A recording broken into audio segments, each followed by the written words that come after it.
Great. So you want to know how this process works just a little bit more. Well, the process has already started. Step one is done. So I'm going to share a 7-step process, but step one is done. You've been to the website, you've checked it out, you've read all of what's on there, I presume. You've read our frequently asked questions. You've signed up to our newsletter and watching the videos that we share. So that's great. Once you get that information, it's time to choose your program. So whether that's a VIP experience one-on-one at my home and retreat space, that's great. If maybe it's an online session, maybe it's a group session, choose that session, go to the website, book it. Now, what you do is you book a date to communicate with me.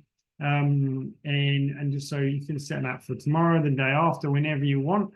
And it costs you $37 to reserve that date. And that is refundable. So should either of us just decide after our first meeting on a conversation that this process doesn't work for you, then don't worry, you'll get that money back, no questions asked. But once you've paid that, you will, which is step 2, and you've chosen the program, book the date, pay the $37, reserve that date, you move to step 3. And step 3 is completing our medical intake form.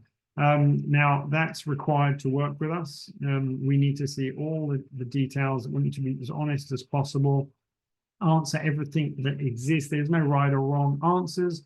And we will then receive that intake form and any agreements, etc., that are shared after you've placed that booking. It all happens online, and will be shared with you a copy. And we will talk through that. We'll look at it first.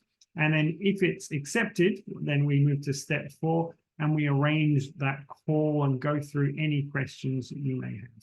So we'll go through your history, we'll go through your thoughts and plans, and then we'll move to the intention setting side of things, so which is where we'll guide you through your goals and preparing your intentions in step 5. So that's a really important part of the process.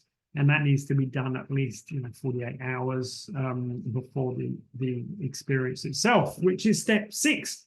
The actual experience is 4 hours from the time you arrive to the time you leave. And that time will be set in our call, of course. And you bring your own cannabis, and we lead you through some rituals, a guided meditation, and then approximately 2 1-hour experiences, which with the cannabis imbibing. Before you ground yourself, do some journaling, have some snacks, and before you get a lift home, if you're not staying with us, or if you're already at home and on an online session, just exiting the space 4 hours later. So that's the actual experience time. And then step 7 is, well, resting, relaxing, journaling, and speaking with your facilitator, whether it's me or somebody else, a few days later, in your integration call. And that integration call again will be set up. A date for that will be set up with you in advance. And that's it. Then you move on with the rest of your life in a very different way, hopefully with some more changes and experiences that you've set to integrate into your daily life. And maybe you never need to do that again, who knows? But it is an awesome experience for most people. So I look forward to going through that with you soon.